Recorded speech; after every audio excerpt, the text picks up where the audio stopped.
નમસ્કાર બાળકો, તમારા બધાનું ફરી એકવાર સ્વાગત છે તમારી પોતાની આર્ય એકેડેમી ઓનલાઈન ચેનલમાં। આજે આપણે જે અત્યારે સરાસરી ચેપ્ટર ચાલે છે બરાબર, તો એ સરાસરી ચેપ્ટરમાં આપણે આગળનો અભ્યાસ જોવાના છીએ।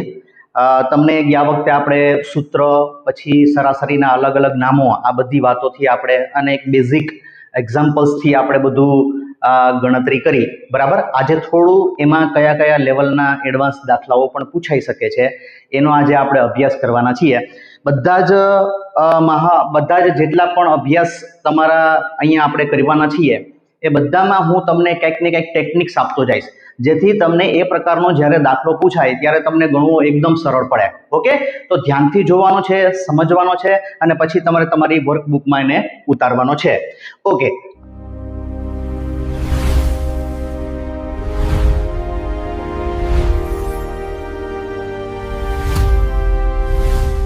હવે અહીંયા અભ્યાસ 11.2 માં એક પેલું ઉદાહરણ આપ્યું છે કે પહેલી 4 મૂળ એટલે કે અવિભાજ્ય સંખ્યાઓની સરાસરી કેટલી। હવે મૂળ સંખ્યા અને અવિભાજ્ય સંખ્યા, મિત્રો આ આપણને ખબર છે, અવિભાજ્ય સંખ્યા, મૂળ સંખ્યા, અભાજ્ય સંખ્યા, એના અલગ અલગ નામો છે। તો આ અવિભાજ્ય સંખ્યાની વ્યાખ્યા તમને ખબર છે ને? ચાલો મનમાં યાદ કરી લો। Very good. હા, અવિભાજ્ય સંખ્યા એટલે એવી સંખ્યા કે જેને માત્ર 2 જ અવયવ હોય બરાબર। એક એ સંખ્યા પોતે અને એક એકડે એક, આ 2 જ અવયવ એને હોય છે। તો એવી અવિભાજ્ય પહેલી 4, તમને તો એક સાથે 150 સુધીની અવિભાજ્ય સંખ્યાઓ આવડે છે બરાબર। ઓકે, તો અહીંયા આપણે પહેલી 4 અવિભાજ્ય સંખ્યાઓ લેવી છે।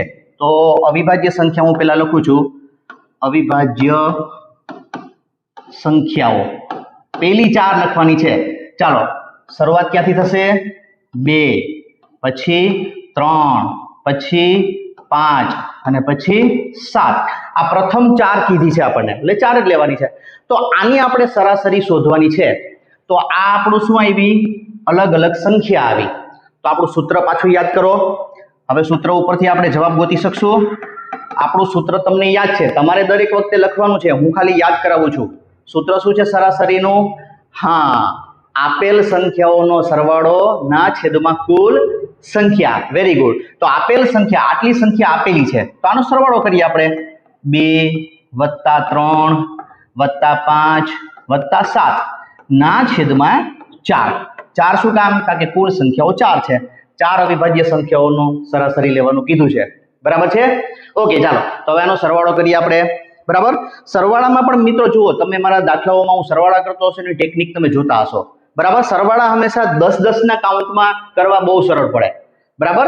10 ના કાઉન્ટમાં તમે 100 ના કાઉન્ટમાં તમે સરવાળા કરો તો એ ગણતરી ઈઝી થાય। જુઓ અહીંયા 7 ને 3 10 થાય છે, 10 ને 5 15, 15 ને 2 17 બરાબર। તો 17 ના છેદમાં 4। ઓકે, હવે તમને એમ થાય કે સર આના તો છેદ ઉડતા નથી, આનો ભાગાકાર નથી થતો, તો આનો જવાબ પોઈન્ટમાં આવશે। તો પોઈન્ટ વાળો ભાગાકાર કઈ રીતે કરવો? ઓકે, આપણે બાળકો મોટા ભાગના શીખેલા છે, પણ છતાં જે બાળકને ન આવડતું હોય એને હું સમજાવી દઉં કે પોઈન્ટ વાળો ભાગાકાર કઈ રીતે કરવો। તો અહીંયા 17/4 કરવાના છે। ચાલો 4 નો પાડો બોલો, 17 થી વધવાનો જોઈએ। Okay, very good. ચોકે ચોકે 16 બરાબર છે। 17 માંથી 16 જાય તો 1। ઓકે, હવે આ 1 આપણી શેષ વધી છે, પણ આપણે તો શેષ શૂન્ય આવે ત્યાં સુધી આપણે આપણો જવાબ ગોતવાનો છે। તો એના માટે શું કરવું પડે? તો તમારે હવે અહીંયા પોઈન્ટ મૂકી અને અહીંયા એક 0 વધારી શકો। તો એ 0 હું ઉતાર લઉં અહીંયા બરાબર। ઓકે, હવે 4 નો પાડો બોલીએ, પોઈન્ટ મૂકો એટલે તમે એક 0 મૂકી શકો બરાબર। ચાલો 4 નો પાડો બોલીએ, 4 દુ 8। Very good. તો 10 માંથી 8 જાય તો 2, હજી મારું શૂન્ય શેષ નથી આવી બરાબર। તો પોઈન્ટ મુકાઈ ગયો એટલે હજી એક વધારાનો 0 પણ આપણે લેવો હોય તો લઈ શકીએ। ચાલો તો આ 0 પાછો હું ઉતારું છું બરાબર। ઉપરથી તમે કોઈ પણ અંક ઉતારો એટલે ફરજિયાત તમારે ભાગ ચલાવવો જ પડે। 4 × 5 = 20। Very good. ચાલો તો હવે આપણો 0 શેષ આવી ગઈ। અને મિત્રો કદાચ જો તમારે હજી પણ 0 શેષ ન આવતી હોય તો જનરલી એવું હોય છે કે પોઈન્ટ પછી 2 આંકડા આવે એને તમારે તમારો જવાબ ગણી લેવાનો બરાબર। પોઈન્ટ પછી મોટે ભાગે 2 આંકડા વાળા જવાબ હશે। ઓકે, ચાલો તો આપણો જવાબ શું આવી ગયો? અહીંયા સરાસરી કેટલી આવી? 4.25।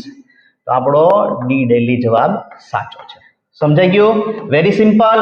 અવિભાજ્ય સંખ્યાઓનો સરાસરી સમજાઈ ગઈ. એમાં કદાચ તમને 10 અવિભાજ્ય સંખ્યાઓ પૂછે, 15 પૂછે, તે એક સાથે લખી નાખવાની, સરવાળો કરવાનો, છેદમાં એટલી સંખ્યા મૂકી દેવાની. That's all. ક્લિયર? ઓકે, ચાલો હવે આગળ જોઈએ. બીજું એક ઉદાહરણ છે આપણી પાસે, પ્રથમ 6 યુગ્મ. જો મિત્રો આમાં મેં મોટે ભાગે તમને બધા નામો જે તમને કન્ફ્યુઝ કરે છે ને એવા નામો આપી જ દીધા છે કે જેથી તમારે આગળના ચેપ્ટર્સમાં પણ આ નામો બહુ બધી વાર આવ્યા છે એટલે વારંવાર રિપીટ થાય, મન અને બુદ્ધિમાં હેમરિંગ થાય, બરાબર? તો એ શબ્દો વારંવાર યાદ આવે, બરાબર? એટલે એને દ્રઢીકરણ કહેવાય. ઓકે, તો યુગ્મ, યુગ્મ એટલે બેકી. આનું બીજું નામ શું છે? હજી એક ત્રીજું નામ છે, કયું છે? સમ સંખ્યા. Very good. સમ સંખ્યા, બેકી સંખ્યા, યુગ્મ સંખ્યા, બરાબર? તો પ્રથમ 6 બેકી સંખ્યા, જો એને પ્રથમ 6 સંખ્યા નથી કીધી તો 1 2 3 4 5 6 લઈ લેતા આપણે, પણ પ્રથમ 6 બેકી લેવાની છે. તો પ્રથમ 6 બેકી સંખ્યા કઈ કઈ છે જોઈ લઈએ. પ્રથમ 6 બેકી સંખ્યા, ચાલો બોલતા જાઓ મનમાં, એટલે તમને પણ યાદ આવતું જાય. હા બોલો, બરાબર. 2, પછી 4, પછી 6, પછી 8, પછી 10 અને પછી 12. Very good. આ પ્રથમ 6, 1 2 3 4 5 અને 6, પ્રથમ 6 યુગ્મ સંખ્યાઓ છે. હવે આની આપણે સરાસરી શોધવાની છે. ઓકે, સંખ્યાઓ આપી દીધી છે, કુલ સંખ્યા પણ મળી ગઈ છે, સૂત્ર આપણને આવડે છે, બરાબર? સૂત્ર, સરાસરીનું સૂત્ર લખતો નથી પણ તમારે લખવાનું છે, બરાબર? આપેલ સંખ્યાઓનો સરવાળોના છેદમાં કુલ સંખ્યા. ચાલો, તો આપેલ સંખ્યાઓ કઈ કઈ છે? 2 + 4 + 6 + 8 + 10 + 12. Very good. ના છેદમાં કેટલા છે? કુલ સંખ્યા 6 છે. 6 થી ભાંગીએ એટલે આપણને સરાસરી મળી જાય. મેં શું કીધું? સરવાળો કઈ રીતે કરવાનો? 10 ના કાઉન્ટમાં કરવાનો. 6 ને 4 10, 10 8 ને 2 10, એટલે 10 ને 10 20, 20 ને 10 30, 30 ને 10 40. 12 માંથી મેં કેટલા લીધા? 10 જ લીધા. હવે 2 ઉમેરી દો, 42. ઈઝી થઈ ગયું ને? એટલે દરેક વખતે તમારે પેલો સરવાળો કરવાની જરૂર ના પડે. તો 42 ના છેદમાં 6. તો આનો તો મિત્રો ભાગાકાર થઈ શકે. આ 42 ના છેદમાં 6 એટલે શું કે 42 ભાગ્યા 6 કરવાના, બરાબર? ઓકે, તો આપણે આના છેદ ઉડાડીએ તો શું જવાબ આવશે? 7. 7 × 6 42 થઈ ને? તો આની સરાસરી કેટલી આવી? 7. અહીંયા પણ ડી ડેલી જવાબ સાચો છે. ક્લિયર? સમજાઈ ગયું? પ્રથમ 6 યુગ્મ. ઘણીવાર અયુગ્મ સંખ્યા પણ તમને પૂછે. અયુગ્મ એટલે એકી.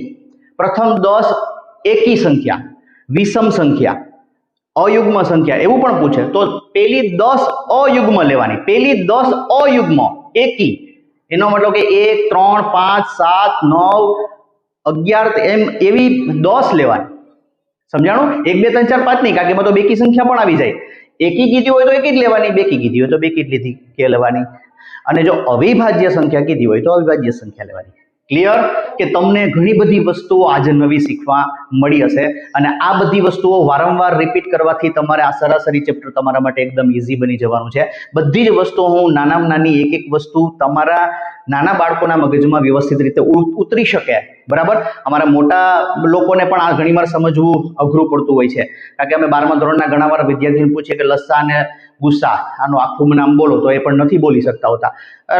ઘણા બધા કારણોને હિસાબે ભૂલાઈ પણ ગયું હોય, બરાબર?